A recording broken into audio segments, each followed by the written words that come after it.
Chapter 2, Accomplishments and Preparations. Several months had passed since the summit and Guy's sudden visit. Time had flown by so fast, it had already been a year since I became a demon lord. The Walpurgis meeting, the duel against Hinata, the Founders Festival, and then the fight against Maribel and the Razzo family. So much had happened that the year seemed to pass in the blink of an eye. Even after the second annual Tempest Resurrection Festival, a much quieter affair than the first one, held with only my closest friends, the Empire still showed no signs of movement. According to Soai and Moss, however, supplies were being constantly transported to the main cities near their military borders. At this rate, even I could see the writing on the wall. War was just about to kick off. Given our assumption that conflict was inevitable, we had grown far stricter with our entry checks for people visiting Tempest. We couldn't put out the welcome mat for everyone and their dog like before. Now we only let in adventurers or merchants with the proper identification, as well as those with legitimate referrals or the like. This was out of concern for spies, but we had another reason as well, a sort of classification system. We were visited by far more than just humans, and each had their own qualitative differences.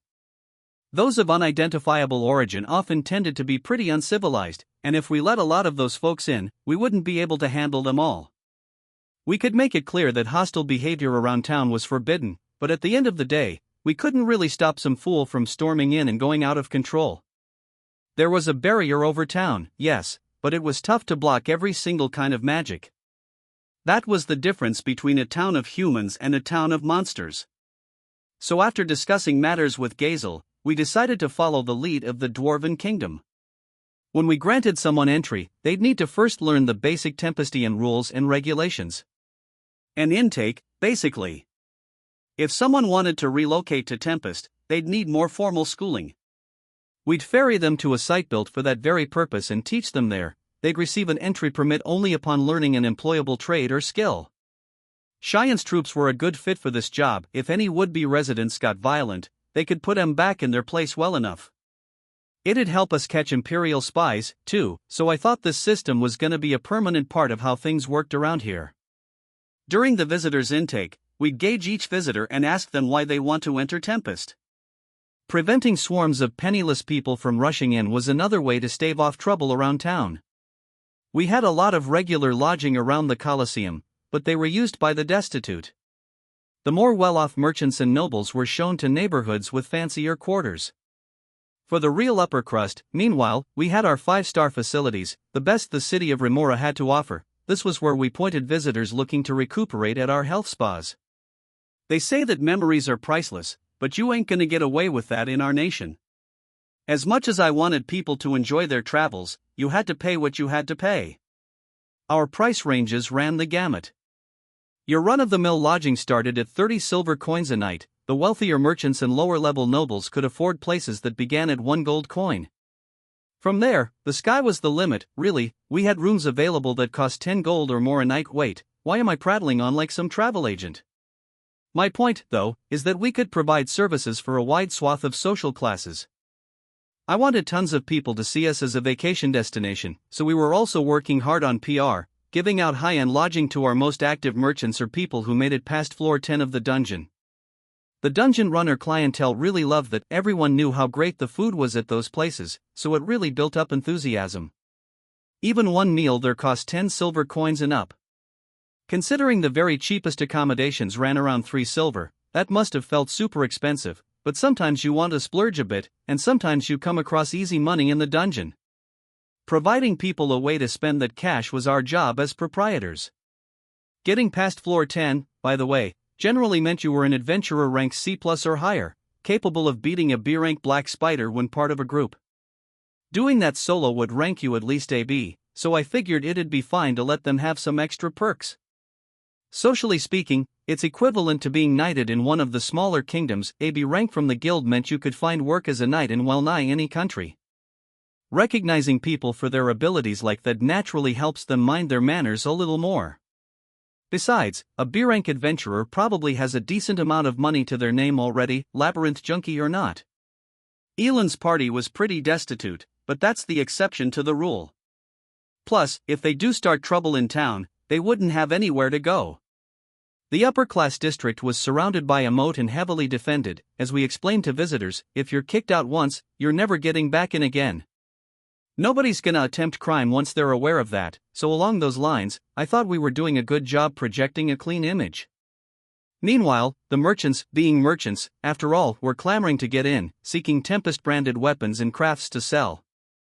Some of them were doing a very brisk business, and a lot of them were pretty loaded. More and more of them were using our fancier lodging without having to be plied with free nights. To people like these, we sold the battle gear crafted by Kurobe's apprentices and the handiwork made by Doles, all high quality, of course, and all well reviewed.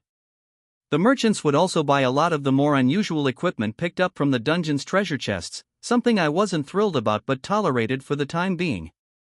I made sure anything really dangerous from there didn't leak out to the general buying public. All this stuff would then get sold across the continent, helping to boost our nation's image. Perhaps thanks to that, we had started to see a larger general audience of dungeon guests as of late. Word of mouth really is a powerful thing. You might wonder why we focused on this stuff when the danger of war was so close, but that was that, and this was this. Even I knew that I was being pretty self-indulgent, but as much as I was on alert for the danger to come, I didn't fear it. No point giving up on living a normal life.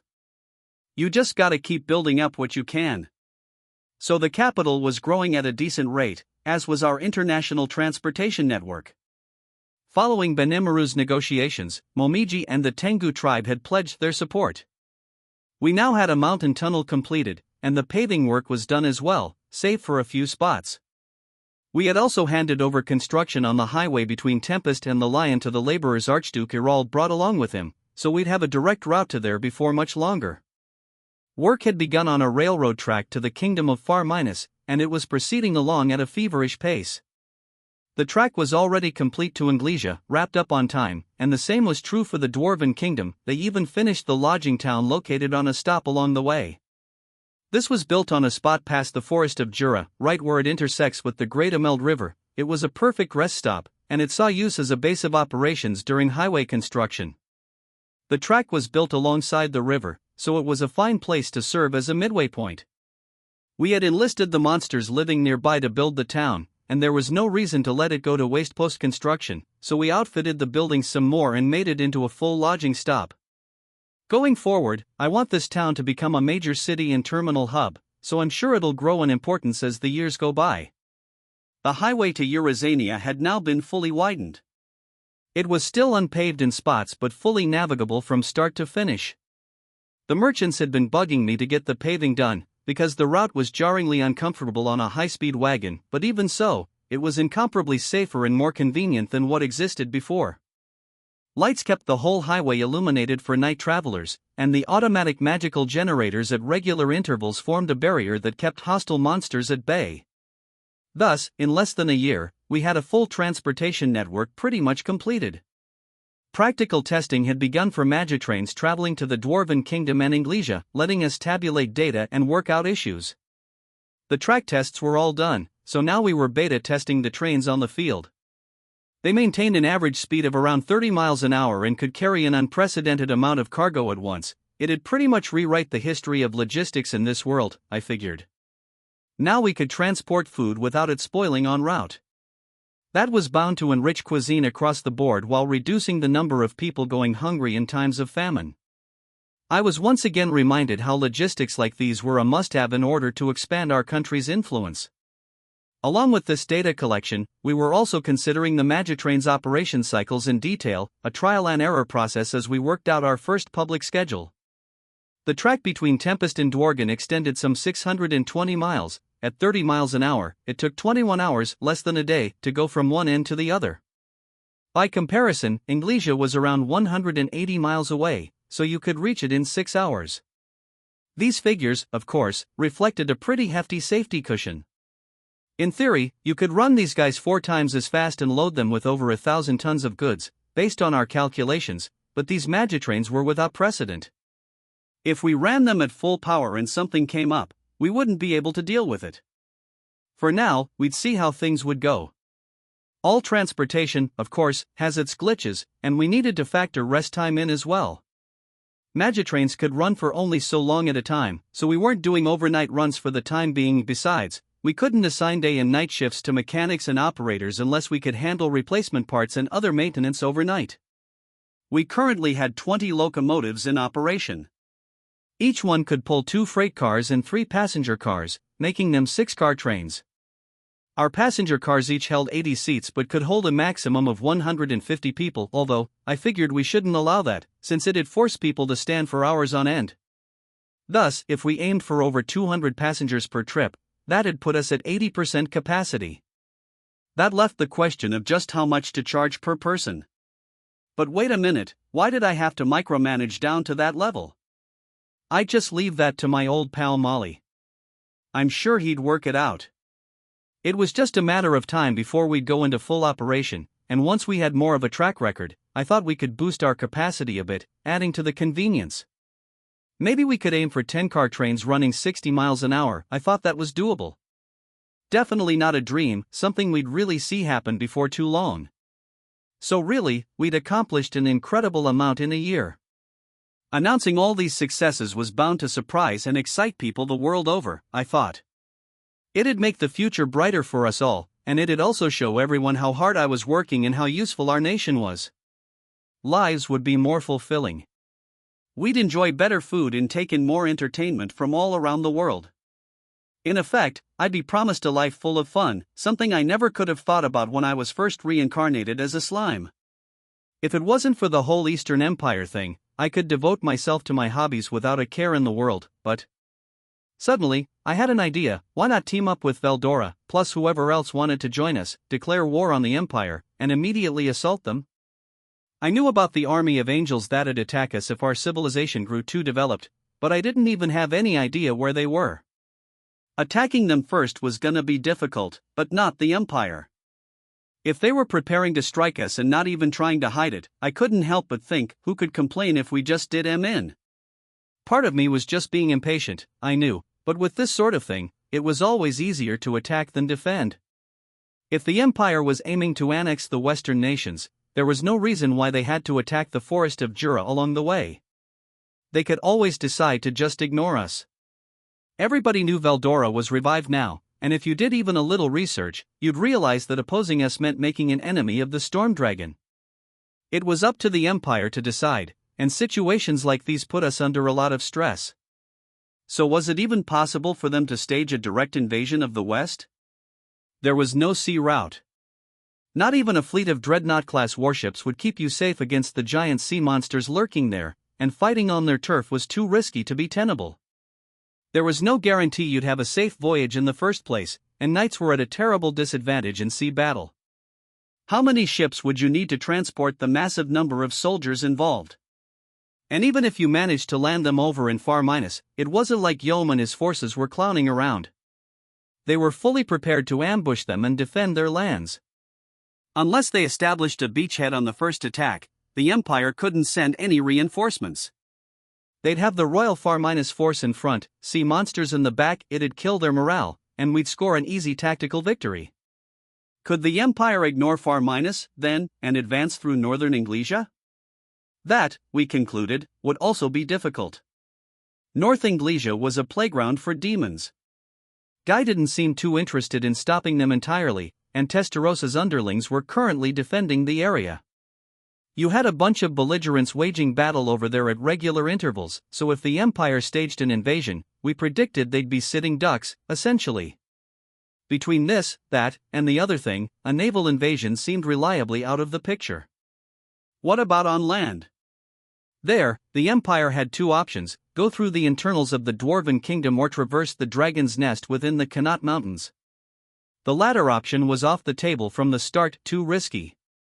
Staging a large-scale march across peaks higher than Mount Everest was suicidal, no matter how much you prepared for it.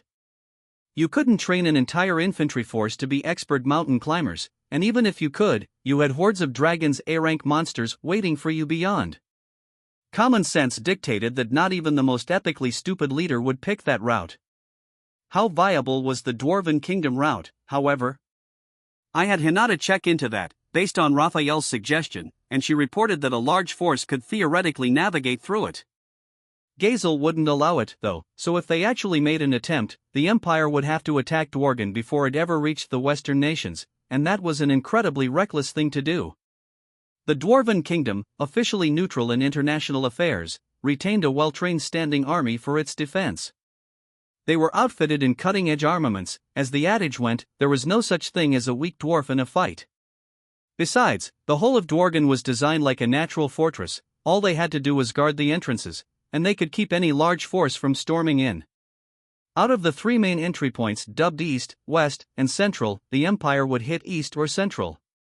The West exit connected to Far Minus, so there was no need to keep an eye on that. The East portal, nestled on the border with the Empire, was the most dangerous one, but Gazel was no fool. He had concentrated his armies here, having them look into the Empire's moves.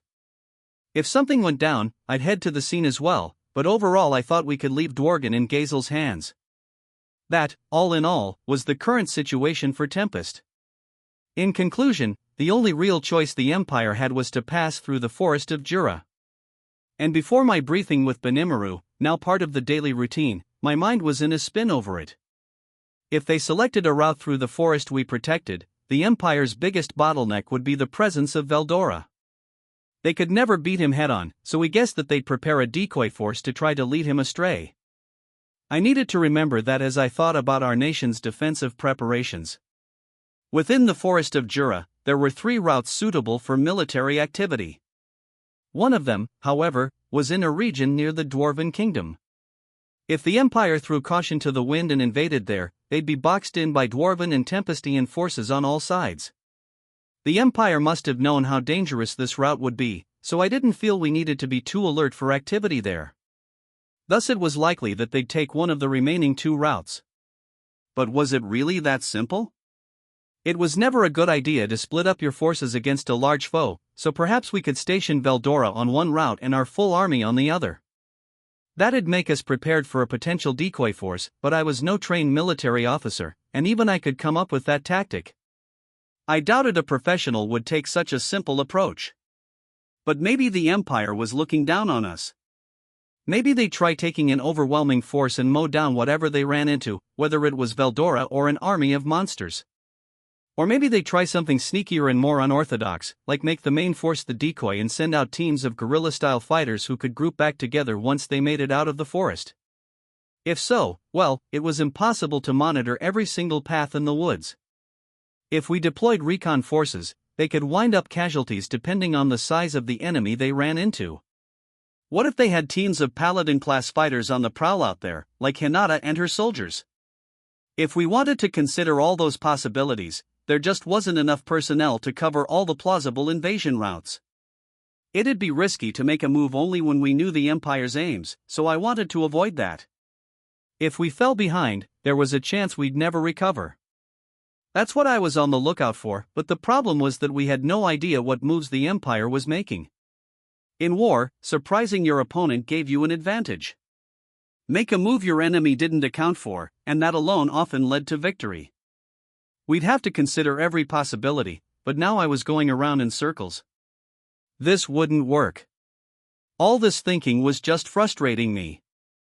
Maybe we really should just go and attack them after all, huh? Wouldn't that be the right answer? Declare war, then go crazy on them the next instant? We had no guarantees the Empire would move the way we predicted, so there was no point pondering this any further. I really thought the most rational approach was to attack without waiting for them to move. It'd give us the initiative, and we wouldn't have to worry about all this other stuff. Not that I'd do it, but thinking about it like this wouldn't produce an answer. It was best to play this kind of thing by ear. Yeah. I like the sound of that, it makes me seem so capable. Let's go with that. And so, coming to pretty much the same conclusion I did about every other problem in my life, I reached out for one of the cream puffs Shuna brought for me. Whenever I'm doing serious thinking, I start craving something sweet. Even if I overindulged, there was no way I'd ever get bored of it. If I did, well, I'd just play it by ear then. What, just for you? That's not fair. I was satisfying my thirst with some of Cheyenne's tea and enjoying the cream puff when Rimuru finally showed up. We were in my office, a bit later than usual for our now daily briefing. I asked him to prepare for the Empire battle we were picturing, and it kept him really busy, but I wasn't narrow-minded enough to carp on him about being a little late. What? Why don't I give him a hand? I got no idea what you're talking about. This is no space for amateurs. Get some tea for Benimaru, too, Cheyenne. Right away. Benimaru, having experienced trauma at the hands of Cheyenne's cooking, always kept a wary eye on her. Tea was all right, at least, but even then he never let down his guard. Classic Benimaru. Thank you very much, he said to me. All that work makes you crave something sweet, doesn't it? Yeah, kind of. We have access to a lot more sugar now than before. Hopefully, things can stay peaceful around here. You're right. But if it comes down to a conflict, well, we can simply wipe the floor with them. Confident as always. I was glad to see that, but hopefully he wouldn't forget to at least try to avoid conflict. Here you go. Cheyenne said, offering Benimaru some tea. She refilled my cup as well, the aroma already putting me at ease. So how is Diablo faring? Benimaru asked me. Oh, he's mediating again today. Again? Yep. Again. Yes, Diablo was back on mediator duty, because Ultima and Carrera just couldn't stop causing trouble on a daily basis. It's not that they didn't get along, they were just driven to compete with each other on every single little thing. Yesterday it was about a criminal transport, before then, it was over how to handle a suspect in custody. Sometimes they'd argue over food on the menu, sometimes they'd squabble over who would purchase a new outfit first. It'd be one thing if they kept it to verbal sparring, but when those two went at it, it turned into a street war that would make even the Yakuza balk. Once it reached that point, only Diablo could stop them. If he sent his underling Venom in, he'd just get his ass kicked. No innocent bystanders had been hurt yet, but they had become notorious enough that people bet on the outcomes of their fights, which was great and all, but I couldn't let this stand. So I'd send Diablo out to handle them, but perhaps it was time to consider a more permanent solution. Otherwise, I feared Diablo was gonna blow his top before long. A little while back, Diablo took Ultima and Carrera into the dungeon. This was nothing cute, like a date, as he passionately explained to me, it'd be a chance to give them a thorough combat education. He used that space, and the immortality it provided, to beat the crap out of them, but apparently not even that taught them a lesson. In fact, fighting Diablo seemed to fill them with joy. Why did demons have to be so damn belligerent? I was really starting to wonder how much more I could handle. I have returned, sir. As Benimaru and I chatted for a while, Diablo returned, looking visibly drained. Hey. Thanks for handling that. No, it was hardly anything difficult, but now I've lost the time I meant to spend with you, Sir Rimuru, right? If you're not tired out, let's begin. Very well. Well, if he was still capable of talking nonsense, I figured he was fine. Diablo looked like he wanted to say something, but I was sure it was the same old crap as usual. No need to worry about it, I thought as I began our briefing with Benimaru. As I mentioned earlier, we were seeing increased immigration into the country. One issue this creates is how to get all these new people working. Our employment rate was very important, as it was for any nation. Having all our citizens working diligently in one position or another was vital for improving our productivity. If your employment stats were good, that also bumped up personal consumption and, in turn, the economy. If they were bad, that could lead to harder times and a rise in crime. Managing this figure was the job of a nation's leadership, but it was an incredibly tough one. Immigrants came to Tempest with a wide range of abilities, but we had only so much demand for unskilled labor that anyone could do.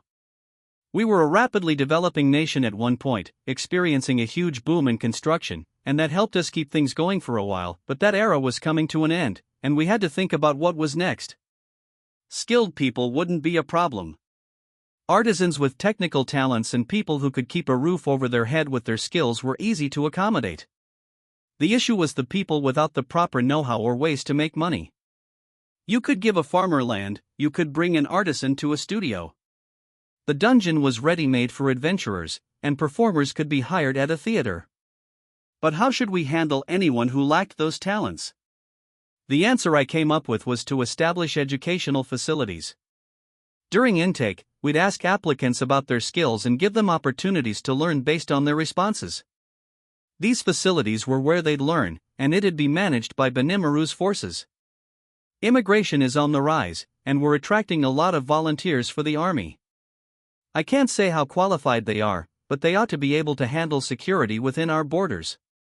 That was the approach we had been testing out, but apparently the army was dealing with even more volunteers these days. Enlistment guaranteed you'd be fed, taught a trade for free, and even get referrals to civilian jobs. Those were the rumors going around. Thanks to that, they were seeing not only new transplants, but adventurers and mercenaries as well.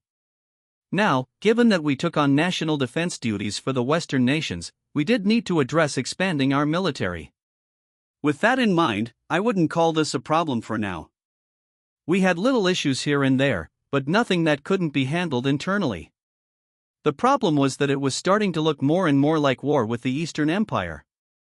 We couldn't put raw recruits on the line for that, so it was time to reorganize our forces. I had asked Benimaru to provide me with a new organizational chart. This is the new structure we've contemplated, he explained as he took out a sheet of paper and spread it on my desk. Some of the assignments are rather bold, I would say, but I think they can work. Benimaru would remain commander, with me maintaining supreme command, including the right to appoint officers. These used to be basically the same thing, but I split them up and assigned one to Benimaru. My thought was that you can't let a military amateur like me attempt an army command, so I wanted Benimaru to have first say in all military affairs. This meant that Benimaru's orders outranked mine within the army, but not when it came to strategic maneuvers. I could appoint people to upper command, and I could declare an end to an ongoing war. Benimaru could name whoever he wanted to positions lower than general, but I was allowed to establish army corps and appoint generals. Thus it was up to me to check over Benimaru's org chart and decide whether to consent to it. Well, if you think it'll work, I don't intend to complain about anything. Even if I didn't intend to complain, I still had stuff I wanted to say. Given my appointive power, I'd have to answer to my assignments if something went bad. But we had already heavily debated over this organizational structure, so all that was behind us anyway. And in the end, the only appointment I really insisted upon was Datta as leader of our new 1st Army Corps. When you first suggested naming Datta as a general, I honestly didn't know what to think. But now, I agree this really suits him, said Benimaru. As his reaction indicated, there were differing opinions on promoting Datta to general. Certainly, I could understand if the idea of giving that fool Datta actual responsibility made people anxious. He'd be making decisions that could affect his army's lives, so Benimaru and the other staff officers were naturally going to be hesitant. He slept through a lot of meetings, and it wasn't like I thought it'd go problem-free, but I also knew that he had undergone special training in secret and that he wanted to keep this nation safe as much as anyone. Right? When push comes to shove, that guy really steps up. And when it doesn't, he doesn't. But his men trusted in him, and in his own way, he cared a lot about others. Most of all, I trusted him. He's one of the big 4 as well, after all. I'm sure you're not incorrect in your judgment, Sir Rimuru. Precisely, chimed in Diablo. Also, just in case, I will deploy Testarossa as an observer. If he falls out of line, she'll fix him up. Cheyenne and Diablo, his fellow Big 4 members, were just as enthusiastic about Datta, and I supposed Benimaru accepted him, too. Well, he said with a grin, as chief of the Big 4, I can't say no to him. And Diablo's right, if something comes up, we can just offer him some support, right? Let's give him the job. He'll be fine.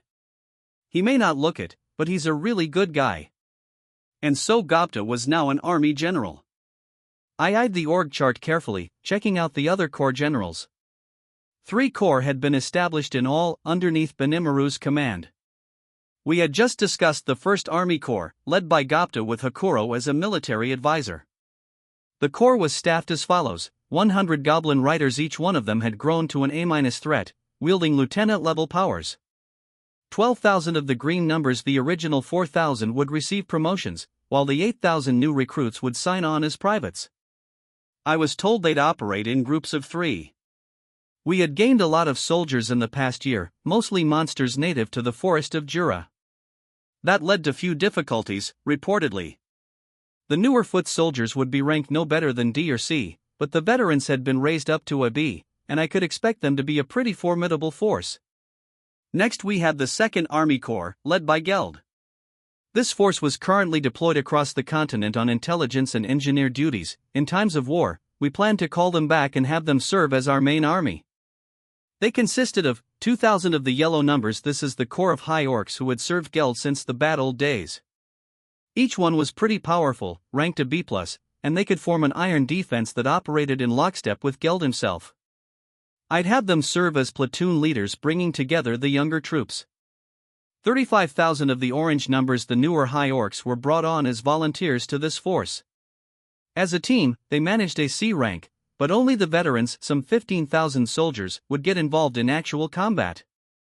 We planned to have the remainder provide rear support and engineering work. That left the 3rd Army Corps, our elite flying commando unit, finally ready to see some action. Their general was Gabel, founder of the unit, and they were composed like this: 100 members of Team Hyria. These guys needed no introduction, they were the best Tempest had to offer. Every member was an A- threat by themselves, combining flight skills with effective commanding abilities. Some of them even made the grade for a solid A rank, capable of tapping the dragon body skill in a pinch. 3,000 of the blue numbers. This was the group of Lizardman volunteers who joined the force out of sheer love for Gabel. As the original members of the group, they only ranked a C+ individually, but that didn't let you see the whole picture. The blue numbers' most unique trait was their fighting skill while flying on wyverns, securing air superiority and wielding the most devastatingly concussive force of any battle. However, we currently had just 300 wyverns ready in our stables, so not all of them had a mount yet. For the most part, their duties will involve backup support and wyvern management. It'll be a while before they really get to shine. But don't count them out just yet. Wyverns are a subspecies of lesser dragons, monsters worth a B+ ranking. Gabel has found a way to capture and raise them, and he says expanding their flock is his next goal. Once every blue number gains their own, that's when the squadron will really prove their worth. Those were the 3 corps answering directly to Rimuru. So Geld's leading the 2nd Corps, and Gabel, the 3rd? Doesn't sound like a problem to me. Yes, I considered a number of possibilities, but these seemed like the safest bets. He didn't need to remind me. These were generals I could rely on. I didn't even see any issue with Gabel. Sure, he got way too full of himself, but he was well versed in combat, always performing excellently in our drills, and even Rimuru considered him a rival. I didn't think he was a particularly good strategist, but his tactical mind on the field was sharp. He also cared deeply for his troops, unafraid to pull them back if needed. A fine candidate for the job. And this, Rimuru said as he pulled out another sheet of paper, is the same as I showed you before. It listed 3 more military forces. One was Team Kurenai, Rimur's elite guard of 300 troops. The A-rank Gabwa was their leader, and every one of them was ranked A- or higher. Now they also managed the Army's General Staff headquarters. Seeing her in combat training, I was struck that someone like Gabwa could hold her own against an upper-level magicborn like Gelmud, or maybe even fare better than that. Looking at the rest of the unit, I saw at least a few who scored an easy A in my eyes, some who could take on a paladin and win. There was no guessing how deep their fighting skills went. For the most part, a monster's strength was evaluated based on their magical power, their magicule count. If a monster was innately strong, the whole level assignment system couldn't really apply, but in addition to their natural physical capabilities, our troops had received military training, granting them strengths better geared for battle. I don't think it's out of line to assume they're better than what the standard judgment criteria would suggest. I could tell because, even with exceptional cases like Hakuro, it is plain to see across the board. The fact is, this unit's full of real warriors, well-honed troopers who managed to survive Hakuro's hellish training. Next was Team Kurayami, Soai's group of 100 or so intelligence officers. This unit was a mystery in a lot of ways. It was under Soai's complete control, and few people knew it even existed. As far as I was aware, however, they were pretty damn good fighters. Sokka was a definite A ranker, along with the 4 squadron leaders serving under her, but that wasn't even the cream of the crop.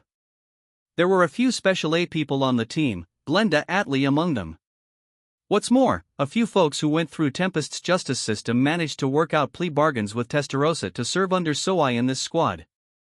This included Gerard, who headed the Sons of the Veld mercenary team, along with the Elementalist Ein under him. Both of them were well past the A rank and now serving as excellent secret agents. I once teased Team Kurayami by calling them a rogue band of Special Forces problem children, but now it really was starting to look that way. So I warned me not to expect much from them in battle, but I didn't believe him. They seemed pretty good at assassinations, for one, and if you have that many dudes ranked above an A on one team, how could they not be total badasses? Honestly, I'm not completely sure what direction Soai was taking with these guys. You occasionally heard some ominous rumors about the unit, and I couldn't blame anyone for spreading them. Last but not least was Cheyenne's Team Reborn, 100 members in all. The one unique trait about this unit was that they just didn't die. Taking advantage of their astonishing regeneration skills, they had undergone incredibly severe training, making every member B+ or above. Considering they only managed C level before, that was the most growth out of anyone on our force. They had all proven themselves in combat against the Crusaders, too, so for all I know, maybe some of them broke the barrier and scored an A rank. Team Hiryu was likely the strongest of them all for now, but as far as I was concerned, if any unit had the potential to snatch that title, it was Cheyenne's. What's more, Benimaru had assigned Reborn to be my personal elite force, a kind of Imperial Guard. I wasn't such a fan of that, but using them for missions that took advantage of tenacity decoy runs, for example, to buy time for the rest of the force was what they excelled at the most. I guess if things really got screwy, I could use Team Reborn as bait and run for the hills. That's how Cheyenne proudly explained it to me. It should also be mentioned that although they were my personal guard, they didn't accept orders from me. They were there to protect me, and they were forbidden from abandoning that mission, no matter what I told them. Even if I asked them to leave, they wouldn't hesitate to sacrifice themselves for my sake. It was such a menace. That being said, they were happy to run little errands for me, but I better not say that to Cheyenne. Gotta keep up appearances sometimes. By the way, Cheyenne also headed another force, a secret one not listed on these charts. I say secret, but it was the kind of open secret that everyone was aware of.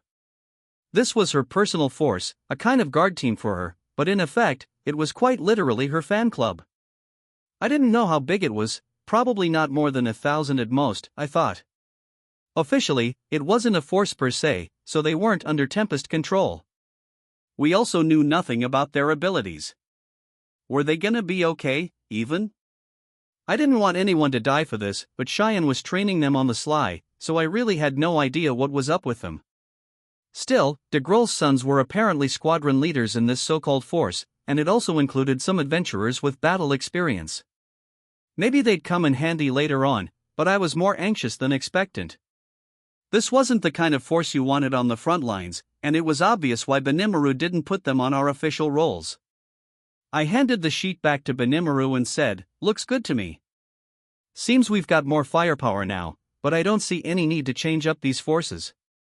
Neither of us needs to interfere with them, I'd say." Indeed. After all, I raised Team Kurenai under my own personal care, and I imagine Soai and Cheyenne feel the same way about their own forces. I will refrain from adding them to the official hierarchy. Cheyenne nodded her approval, and I had no objection, so I told him, "All right, make it so.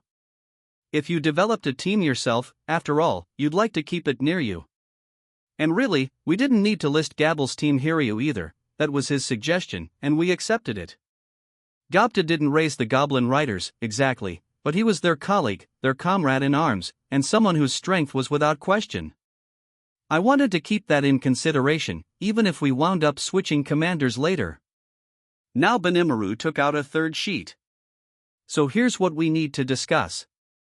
These are all the forces affiliated with people besides me. Finally. The first two sheets simply outline pre-existing forces and their current numbers. The only real eye-opener was Gobta leading the first corps, and I was the one who suggested that, so it wasn't a surprise. Now what have we here? I looked down the sheet, a bit excited. What I saw were two diagrams marked as the left and right wings. The right wing contained numbers for our predefined corps, roughly 12,000 for the first corps under Datta, 37,000 for the second under Geld, and 3,000 for the third under Gabel, for a total of around 52,000. This was Tempest's standing force, and a scarily large force it was. We still had room to cultivate them, too. Our nation's population had just passed 1 million, and it was going up like a bullet. If you think about it, this was some pretty amazing growth, and it's what allowed us to maintain an army this size. That, and treating the Second Corps like a construction team, was what allowed us to maintain this level of force. It would have been tougher, I thought, if they were incapable of producing anything outside of combat. I really had to hand it to Geld and his soldiers. Without them, we'd be down to a force of 15,000, and that wasn't nearly enough to tackle the Eastern Empire. That was an issue, Rimuru, and I spent a little while stewing over. Once war begins, we can call back Geld and his corps then, said Rimuru. That much will work as planned, but it is still not enough. The Western nations each retain their own militaries, I know, but having them deployed presents its own problems. Yeah. We've taken over the council and all, so we'd be losing out if we didn't use them, but I think we'd have a real backlash on our hands. And should a problem arise within the Western nations, we'd have no deterrent left. That could lead to a bad situation. Everything's fine here in Tempest, but if the Western nations' citizens start to question our governing, that'll make future work harder. Indeed. We had gone through conversations like that several times. Rimur's answer, I supposed, was the forces listed in the left wing of this sheet. It said, Western deployment 150,000, Magicborn United 30,000, Volunteer Army 20,000 Pretty big numbers. What kind of forces are these on the left? These are forces under our command, more or less. The Western deployment is the forces serving the Council, like I discussed. These are treated as different from each nation's standing army. They're directly employed by the money sent by the Council, or really us, for the most part. Fair enough. If the Council had given us military rights, that gave us command of the forces that directly served it. I knew that, but were there really this many? This council force existed well enough on paper, but they were chiefly knights and soldiers brought in by counselors from their home nations. They numbered around 1,000, and their main assignment was security at the arena in Anglia's capital and the like.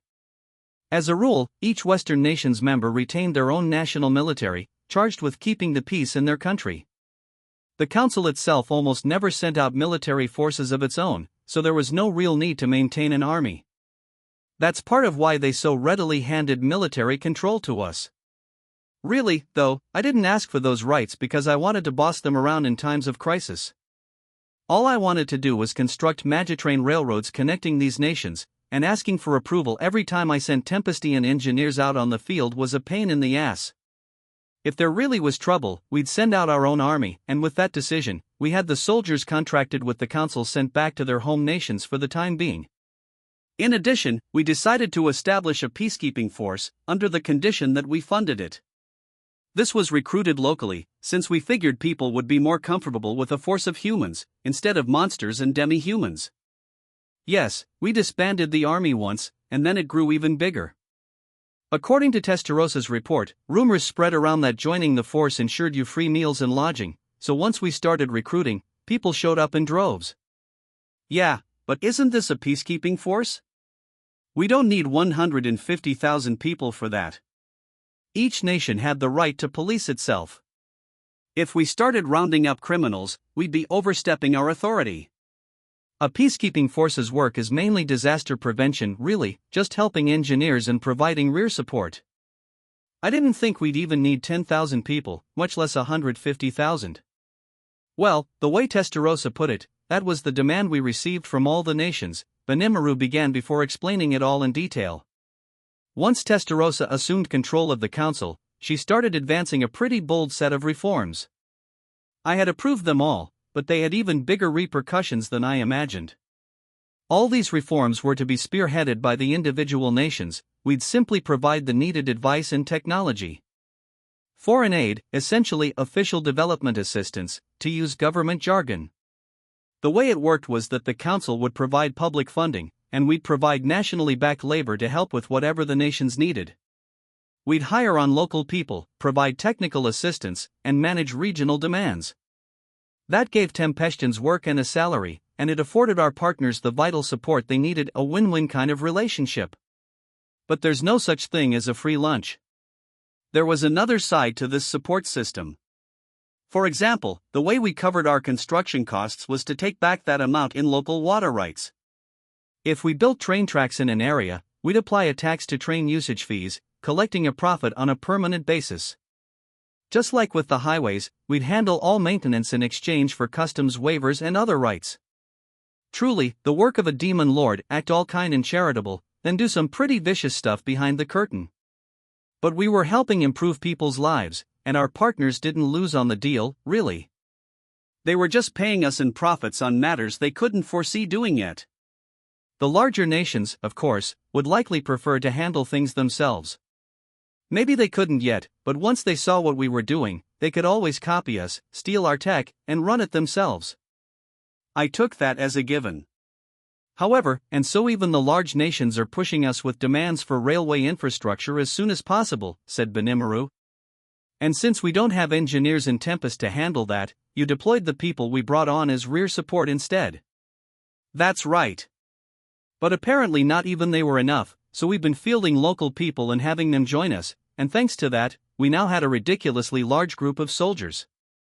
I had granted Testarossa full rights to act on my behalf as a diplomatic officer. I also told her that she could settle smaller affairs without having to report them to me, so not even Rimuru knew about this until fairly recently. Thanks to that, we had employed a massive number of people. But isn't that what the large nations want? I asked. If we train a bunch of technicians for them, that'll make it easier to operate things themselves. That'd be more efficient than industrial espionage, and maybe it's harsh for me to say, but I didn't mind that approach. It was something that'd occur to any leader. The experienced personnel this cultivated would become pillars of their native country. We'd lose some of our interests in the region, which was sad, but if the ensuing tech development led to more competition, that was pretty exciting, too. It doesn't seem to be that way. They wouldn't want to let go of those technicians then, would they? No, maybe not. Wait. Are you saying that you took the support troops Testarossa gathered and put them all in this Western deployment? That's right. Rimuru grinned, watching my surprise. It'd be a waste to train these technicians and just let them fade away. Better to establish a real, full-on peacekeeping force that could train for disaster rescue, provide bodyguards for dignitaries, run civic defense drills, and so on. That was the rather bold decision Rimuru made. Testarossa was about to let them go, she was done with them, essentially, but that seemed like such a waste to me. Yeah, I'll bet. That, and I thought I could find work for them, so I went on my own to name them the Western Deployment. I see. That made sense. Of course, I wasn't going to expect miracles from this force after only a year, but if they kept up their training, I could picture them as disaster rescue experts or the like. They'd be good for handling accidents, and as Rimuru said, we could use them in a variety of situations. All right. That was a pretty good decision, Rimuru. Oh, no need for praise, he replied, although he looked a bit bashful about it. But the Western deployment, huh? 150,000 is a big number, but if we were going to deploy them across the West, it almost wasn't enough. And if it let us retain our interests in those lands, they'd certainly be earning their keep for us. It all came as a surprise, but it was certainly news to rejoice about. So next up. Okay, I get the Western deployment, but what's this Magicborn United? They numbered 30,000 in total. Were they conscripting monsters from the forest of Jura or something? That's a force primarily composed of the Magicborn who served under Clayman, actually. Guild had them working as prisoners of war, and we borrowed the ones particularly suited for combat. In exchange, we're filling the holes with the high orcs who were working on now completed construction projects. From the way Rimuru put it, he was making sure none of this shuffling affected the progress of Guild's construction work. If so, then well, sure, having experienced fighters would make for a better force than amateurs. But those guys wouldn't be too cooperative, though, would they? Clayman's force was mostly B-rank Magicborn, though some were in the realm of A and beyond. Powerful as they were actually kinda weak as a group, just a horde of monsters ruled by terror, not at all a challenge for well-trained career soldiers. Even if you gathered them all up, I didn't think there'd be nearly enough time to train them. Thanks to Geld, you won't find any selfish, violent ones in the force. Even if there were, well, I shut them up. Aha! I'm sure it'd be easy for Benimaru to overpower any of them. Well, fine, but aren't they used to regular work by now?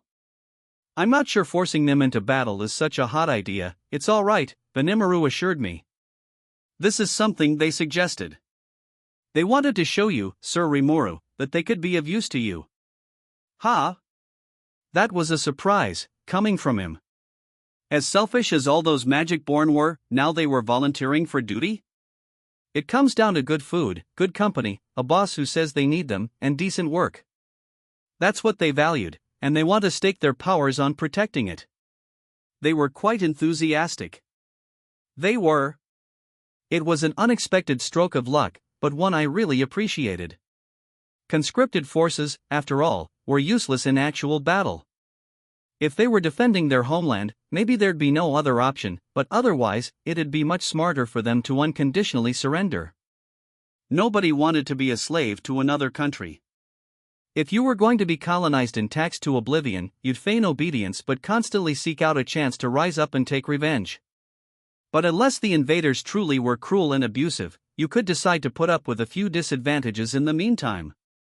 An invader could never ignore the feelings of the people living there. Those people needed to take responsibility for the future they decided on, and a ruler had to answer to them. That's why I thought conscription was among the worst things you could do to people. It's why you never tried to force patriotism down their throats. Tempest operated under my protection, and I had no intention of listening to outsiders pushing their own arrogant demands. As long as I wasn't willing to easily give up our rights, there were always going to be differences of opinion. If the other side wouldn't bend, that'd naturally lead to war, and I didn't want opposition to that. If someone didn't feel like protecting their own country, I honestly didn't mind if they just went off somewhere. One thing I wanted to make very clear was who I felt it was important to protect. Naturally, I'd prioritize my companions who'd stuck by me through thick and thin from the moment I established this nation. Anyone who came along later, talking about their own rights, I had no intention of going quite that far for. If I had no citizens to protect, I'd probably bug out as well, and then I'd build a new nation somewhere else, with companions I saw eye to eye with. After all, I had no great affinity for this land. But at the same time, if these people loved Tempest, this land we all belong to, I was ready to live up to every bit of that. No matter who attacked us, I'd smash them with every ounce of my might. Hell, even if it was Guy doing the attacking, I was ready to use any trick in the book to kill him. I mean, he was a freak of nature, and I hoped it wouldn't come to that, but still. They certainly seemed enthusiastic enough to me, and I'd say they were being honest with their feelings. In addition, we also had volunteers among people across the forest of Jura who heard rumors of an impending war. That's what the Magicborn United is composed of. Benimaru chuckled a bit as he added, I did reject a lot of the weaker-looking ones, though. Well, excellent. It gave them a chance to really work hard for me. I was glad for it. The volunteer army, meanwhile, was a force composed of human beings living in Tempest or its neighboring areas. If we lost this war, no matter how it happened, the entire forest of Jura would fall into ruin. Better to cooperate with us from the beginning, then, and that's exactly what this band did. This army was chiefly composed of adventurers and mercenaries, many of them immigrant volunteers we had accepted into the country. We also had a lot of the idiots we saw constantly staking their lives in the dungeon, only to be eaten alive by my friends and my avatars each time. They numbered 20,000 in total, and while I didn't expect too much from them, that was still a pretty decent force. That's the composition of the left wing. So the main difference between the left and right here is the degree of loyalty to you, Sir Rimuru. Me? The forces on the right consist of nothing but those ready to stake their lives for your nation or you. On the left, meanwhile, are a bunch of people with different motivations. Some may have had lofty intentions, but we hardly had the time to interview each one of them, so I went with this organizational structure. I see, Cheyenne and Diablo were nodding behind me. I could already hear them saying some pretty disturbing things, they're disposable pawns, then, let us give them a trial and pick only the true elites among them, that kind of thing, but surely it was just my imagination. So the next issue was who to name leader of each force. Now Rimuru was tackling the real task at hand. Let's start with the Western deployment. They were the biggest force, but their members were still scattered all across the land. In terms of sheer numbers, Rimuru began, we've got 250,000 under our command, but I believe it best to keep the 150,000 in the Western deployment where they are, instead of moving them around. Yeah. They still technically belong to the Council. Maybe we're free to move them, but I doubt we'll have to call them all the way over here. If we could get them all in one place, I'd be able to magically transport them in one fell swoop, of course. But managing a crowd of 150,000 is a huge responsibility. Without a chain of command in place, they'd never act like a sensible army. Best to get a solid security structure in place, just so Imperial agents can't start diverting their attention around the world. I agree with you, Sir Rimuru. I have the power to manage them, I believe, but let's keep the Western deployment where they are. There's no single leader for them, but I'm thinking that Testarossa, our diplomatic officer, can handle those duties as well. I like that idea, but if war breaks out, I might wind up calling Testarossa back here. If I do, I'm worried about how she'll stay in contact with them. How would she keep in touch with a force dispersed across such a wide range? We had successfully built a communications network connecting each nation and their main cities, using magical calls, communication crystals, and magisteel wiring.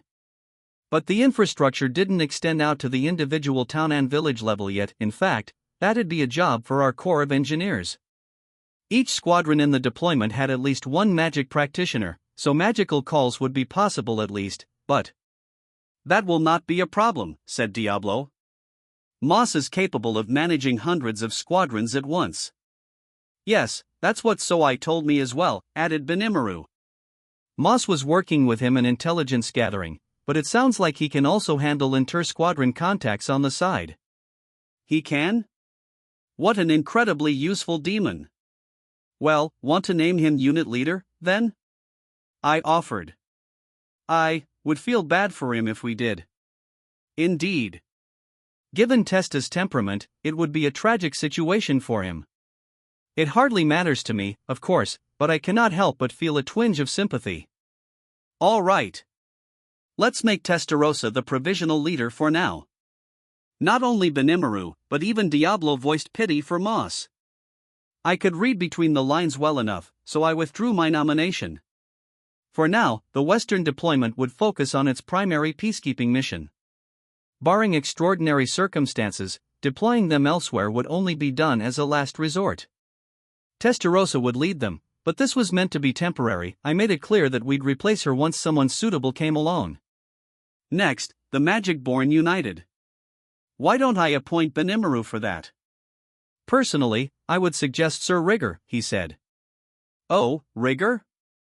True, Rigger had experience leading a security force, and his over-A power was nothing to sniff at. But he was also an assistant to Riggard, and I wasn't sure he had time to lead a full army. If at all possible, I wanted to settle this war with our standing forces alone, but right then, we had no idea how much military strength the Eastern Empire had ready. We had our spies en route but hadn't gained any intel within Imperial borders yet. Still, based on the snippets we learned about their training exercises, current estimates stated that at least 300,000 troops were going to be deployed. There was even a chance they'd send out over 1 million, a truly massive force. If it came to that, we couldn't afford to keep the Magic-Born united on ice. Along those lines, I had no issue with Rigger's command, but I was still anxious. Managing a ragtag army with essentially no rehearsal was a dangerous job for anyone. I really do want to leave this to you, Rimuru. And in the future, we can call this mixed force the Red Numbers. I'd like you to select some captains from Team Karenai to make this force into a coherent unit. We'll make them into the 4th Army Corps, and I want you to be their direct commander. I'd call them Red because they'd stop anyone in their way. Get it? My first dad joke in a while. Right. I'll just keep that one to myself. Don't want to kill the mood. Despite all these ridiculous thoughts, I managed to retain my composure as the briefing hummed along. Very well. In that case, I accept the appointment. It looked like Rimuru thought I might ask that of him. He seemed ready to agree, not letting it faze him at all. He has the unique skill-born leader, letting him cover for any lack of refinement among his forces, so he was the perfect person to lead a motley bunch like this. So in addition to being my supreme commander, Rimuru was just appointed leader of the brand new red numbers. That left the volunteer army. Now, what do you intend to do with the volunteer army? Rimuru winced. Ah, there's the problem. These volunteers included a large number of humans. Employing a monstrous commander, Rimuru worried, could lead to unnecessary dissatisfaction among their ranks. Good point. If word starts getting around that humans can't advance in the land of monsters, that's gonna hurt our image. Anyone with such insipid thoughts is a weakling. A loser, Cheyenne cut in. They would never make anything of themselves anyway. You have no need at all to worry about them. Cheyenne, Okay, maybe I don't, but if someone doesn't know much about us, that's gonna sound an awful lot like the truth to them. True. Humans can be a fickle bunch to deal with. Cheyenne may not appreciate it too much, but a brand image is a precious thing to maintain. It'd be ridiculous if we let this issue make us out to look discriminatory, so I thought it required serious debate. But is there really anyone suitable for the role? Diablo asked. There wasn't, really. That's why Rimuru was so troubled. I hear you there, I replied. These are volunteers, besides. We didn't even plan for them. But we can't let them go idle, said Rimuru. No, we couldn't. I appreciated the humans' ardor to serve us, and I didn't want to let that go to waste. But if we wanted to make good use of them, we needed a talented commander. This volunteer army was even more ragtag than the Magic-born United, the Red Numbers, and if you asked me who could make them into a united force, Rimuru was about all I could think of. So now what? How about Gerard, in Soai's force? Rimuru suggested. No way, I said. We picked him up as part of a secret arrangement with Inglesia. I'm sure he won't want his face seen in public. I didn't hear what kind of deal Testarossa struck with him, but having Gerard bump around where everyone could see him had to be a bad idea. He'd been branded a traitor to all humankind. If we didn't treat him as dead, at least in public, it'd set a bad example for everyone else. I didn't have any duty to cover for him, but there was no need for him to take center stage for us, either. Strength-wise, I'd have no complaints, but it's not very realistic. No, Rimuru didn't seem too serious about pushing for him. I suppose he just lobbed the idea out for its own sake before he moved on to the next one. Restricting it to human beings was a pain, though. We went through several names, but none of them seemed to really fit. Suddenly, Cheyenne spoke up. Perhaps we could enlist the Crusaders for a little help? Rimuru and I looked at each other, then back at Cheyenne. I'd hardly think so. No, that wouldn't be it. Then how about Sir Masayuki? She countered before I could tell her it wasn't a good idea. Masayuki. Hearing the name struck me like lightning. That's it. I shouted. Amazing, Cheyenne. Rimuru hollered in tandem. That was the exact moment we decided to appoint Masayuki to be our volunteer army's leader. This was decided. Of course, without consulting the guy himself, but it was one decision that pretty much anyone would agree with. The only one less than convinced was Masayuki. Why me? He brought a hand to his head when I gave him the news. But I didn't have much to say to him. As sad as it was, this was war. What people wanted didn't factor into it. I know I was thinking the opposite a moment ago, but I couldn't worry about Masayuki's feelings here. After all, things ought to be fine if I leave the volunteer army in his hands. In times like these, he was a valuable ally to have. You know, I think I've gotten better at using my chosen one unique skill, too. I'm not getting showered in praise after everything I do, like before. But now I'm not able to use it when I want to, so please don't expect too much of me, alright? He was really being a sore loser about it, trying to weasel out any way he could, but I knew that wasn't the truth. After all, Masayuki was as popular as ever, and he still wielded massive influence around the world.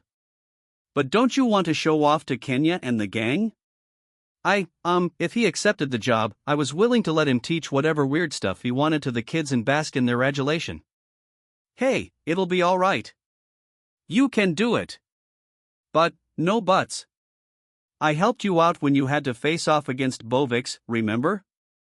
Masayuki's party had already made it past floor 50, where Bovix had served as guardian. During that expedition, I used my avatar to put my thumb on the scale a bit, softening up the guy enough so they could defeat him and take all the credit. That did save my hide, yes, so do we have a deal? All right. Between coaxing him and soothing his ego, I finally got a yes. You have been a big help to me, Rimuru. I really did want to pay you back sometime, so, he still didn't sound too enthusiastic, but he took the job of volunteer army general anyway.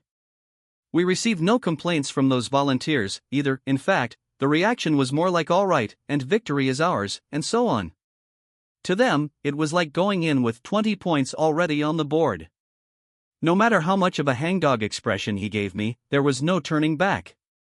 I knew this would happen. Masayuki said he had more control over the Chosen One's skill these days, but what did he mean by that? Maybe my hunch was right, and he was lying, or maybe some of Masayuki's real luck was operating on him, skill or not. That'd be even more of a surprise, actually. Leon was the opposite. Everything he did tended to make him look as bad as possible. This was apparently the case even back in his hero days. I guess it can be hard to fight your true nature. Now. I'm sorry all this got decided without you, but think about it. You're gonna be a banner who'll inspire the entire army. I tried to commiserate with him as much as I could, but regardless, Masayuki the hero was now leading our 20,000, mostly, human volunteers. So the corrected organizational chart had 52,000 troops on the right wing and 50,000 on the left. Benimaru was at the very top, the generals of each army corps below him. We thus had over 100,000 soldiers to work with, but I was still iffy on whether we could take the Imperial force with that. No need to panic, though. All our preparations were continuing on apace. We had 150,000 troops in the Western deployment to back us up. Each of the Western nations was prepping support units from their respective Night Corps. As a final defensive line, we'd get the Western nation's army set up as well. The total would be over 250,000, I was told, and if push came to shove, I'd be relying on them. This was the figure we cobbled together from all the mercenaries and support troops, but it was hard to tell if it was a lot or a little.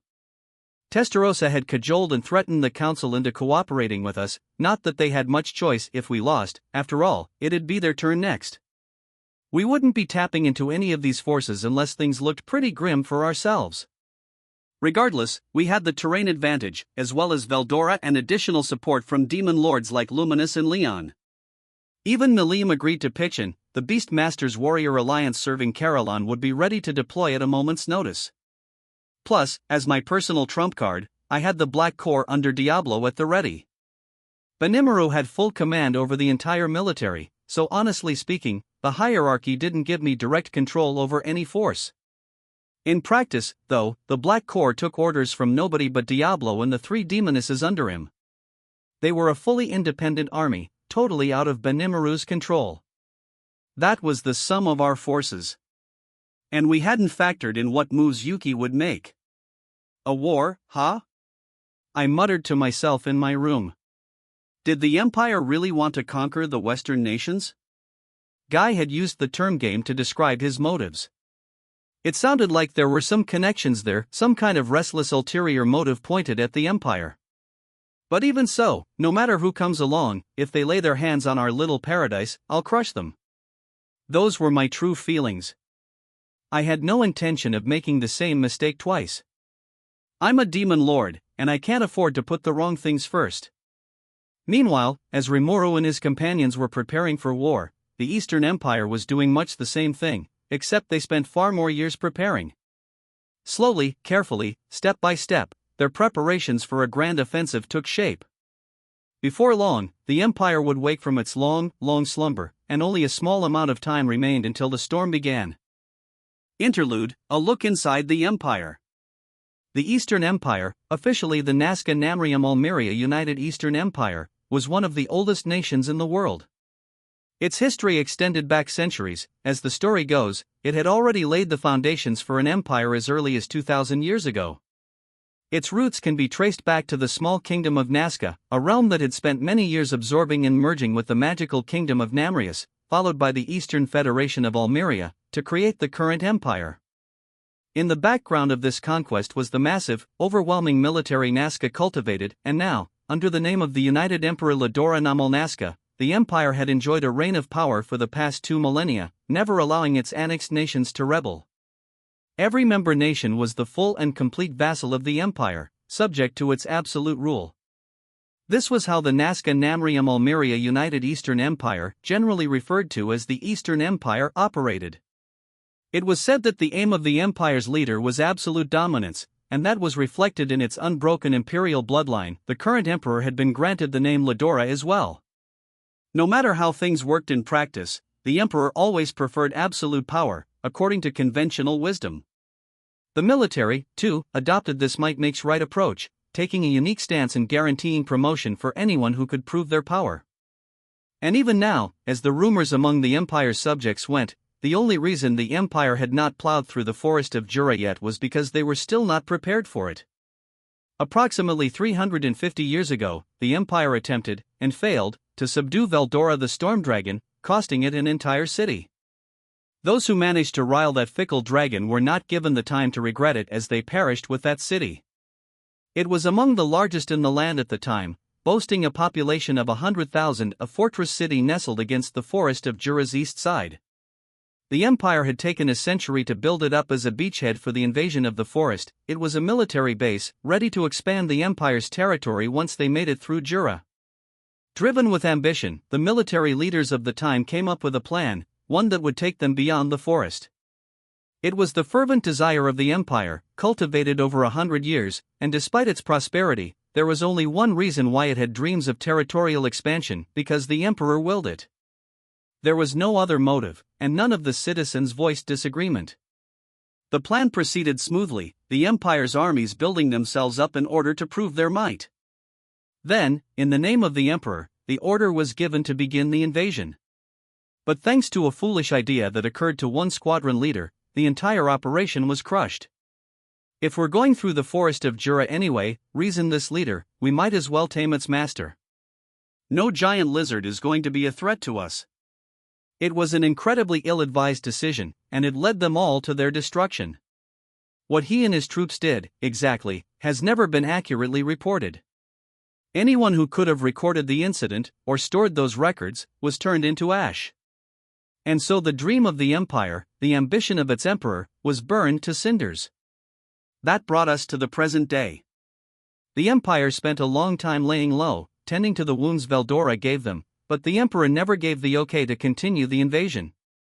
Trespassing into the forest of Jura was never permitted. The power they spent 350 years building up patiently waited for its chance to roar.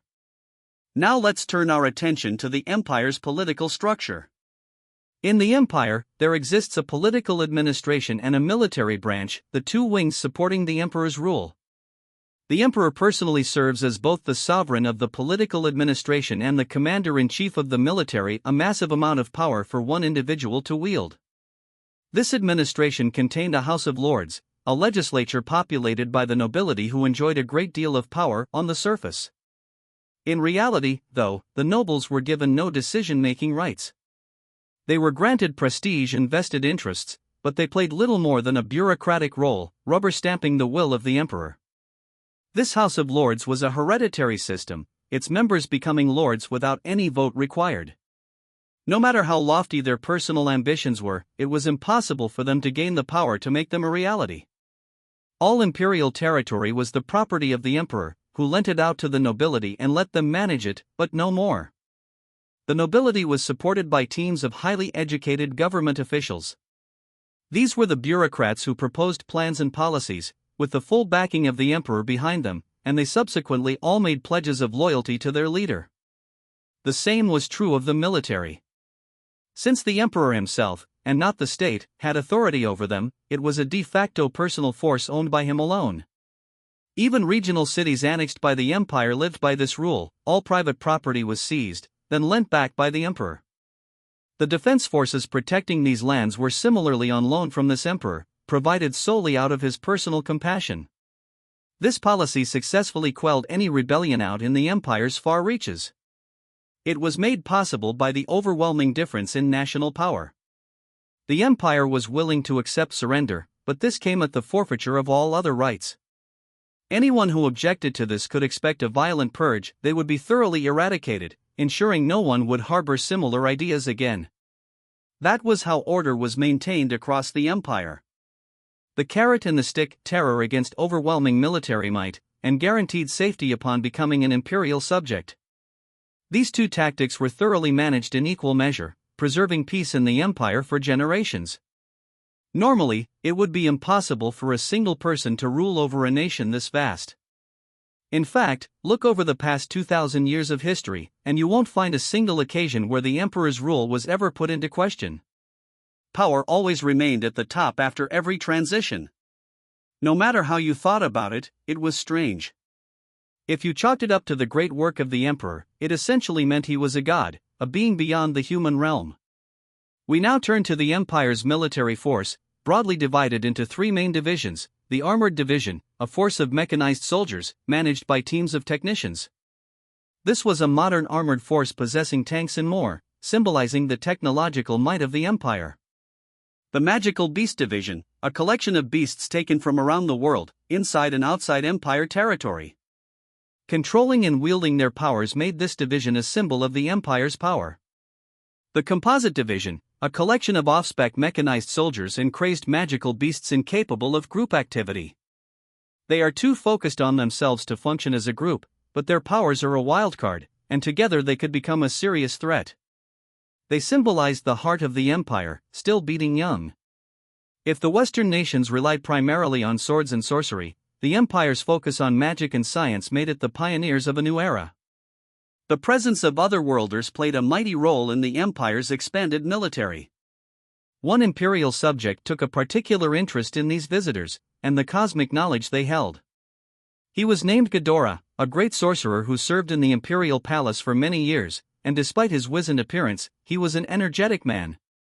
He had a thirst for knowledge, not just magical either, and he relished chatting with people from other worlds. Through them, he learned that this other world also consisted of multiple countries, and unlike this one, the inhabitants found ways to overcome differences in opinion and language to live together.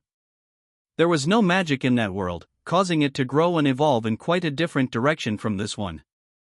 Ghidorah had lived for a long time. Whenever he approached the end of his natural lifespan, he used the self-invented mysterious arts, reincarnation, to resurrect himself over and over again. It allowed him to observe otherworlders over many years, granting him huge stores of knowledge and even a command of several languages from the otherworld. Whenever a new otherworlder came along, he'd always have them brought to him, and he'd put them under his protection. The empire had been collecting more than just magical beasts from around the world, and Ghidorah advocated for otherworlders in the imperial court, receiving permission to do with them what he wanted. Otherworlders with special skills or knowledge were welcomed in the empire, and their population was far beyond that of any other nation in the world. That explained why the empire's culture and characteristics were so heavily influenced by them.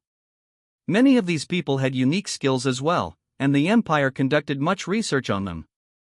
In this aspect as well, their military technology had developed to the point that it was surpassed by no one. In the empire, the profession of knight was obsolete.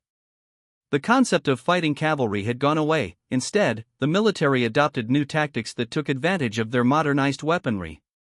Soldiers whose very bodies had been mechanized were known as mechanites, treated as the star players in imperial battle. These characteristics played out most vividly in the empire's armored division, but otherworld knowledge also played a role in the magical beast division. The otherworlders had brought with them knowledge of DNA, deoxyribonucleic acid, a macromolecular organic substance that contained the genetic information for living beings. This knowledge made it possible to analyze the powers of magical beasts on a scale like none before, and that further branched out into other research. Finally, the composite division was home to a large number of powerful otherworlders, each wielding their own unique skills, and one derided their battle strength at their own peril. It was the masterful manipulation of factors like unique skills and otherworld technology that let the Empire create such an insurmountable military. It was no exaggeration to say that Ghidorah's passion for the subject had expanded the force's strength all by itself. In addition to the three main divisions Ghidorah helped cultivate, there was a paramilitary force charged with guarding the Emperor himself, the Imperial Guardians, a small company of only 100, and one of the few forces left that called their members knights. The uninformed observer would assume this custom to be a relic carried over from antiquity, but that was not the case. After all, the Imperial Knights who staffed this troop were the best of the best, hand-picked from those who stood above the pack in each division. Some were otherworlders, even, proving that the Empire didn't discriminate based on bloodline or birthplace. To the very end, the motto of the Empire was might makes right, and there was no better evidence of that than what was illustrated here. These knights gained their position purely through power alone, not the blood or influence gained over generations. As a symbol of their superiority, all members of the Imperial Guardians were granted legend-class weapons and armor. The very best equipment, handled by the very best fighters, created a tremendous synergy effect, giving this team of 100 more pure fighting power than an entire division. They were also guaranteed the best treatment in the Empire. Every one of them was a high-level military officer, and in special missions, they were afforded at the least the authority of an army colonel. They were the pride of the military and the greatest force in the whole Empire. So the Empire had, in essence, 4 military divisions. Each of them could only be led by those with a convincing talent for the position. They needed to be recognized as the strongest by anyone who saw them. How did they prove this? By rank-based duels within the divisions. The system allowed lower-ranking members to challenge their superiors, under the arbitration of a third party, and these rankings were thus in a constant state of flux. The duels had to satisfy a few conditions, of course, before they were accepted. They were forbidden during military maneuvers, and witnesses were required for them to be certified. Also, if you challenged someone and lost, you had to wait a year before mounting another challenge. The same was true if you killed your opponent, but the higher-ranked defender was allowed to kill a challenger without penalty, so this contest wasn't something you embarked on lightly. In a way, this was the ultimate embodiment of the Empire's might makes right credo, subjugating your opponent with overwhelming force. The fact that the Imperial Guardians saw no end of would-be new members challenging their way in showed that this imperial ideal was etched into the very hearts of its subjects. Ranks within the military were therefore strictly defined, but Ghidorah didn't count in this hierarchy. He held a unique position in the realm, treated as a kind of non-imperial stranger by the Empire. Appointments to the Imperial Guardians were deliberated over by a panel that Ghidorah wasn't a part of, and the commander of each division was picked from the Guardian roster. Whenever one stepped down, a replacement would be picked from this group of 100.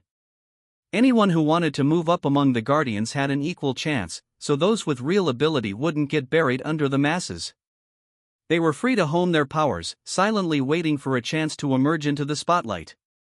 Appointed to the very top of the Guardians was the Marshal, while the 3 people under them were the 3 generals of the Guardians. You automatically became Marshal if you hit the number 1 spot in the pecking order, while generals of the Guardians were named by a committee consisting of the Emperor, the current Marshal, and Ghidorah. It took more than brute strength to run a military force, after all. Still, any general who became a division commander was always going to be the strongest member of their division, since, by definition, everyone serving in one was going to be weaker than an imperial knight.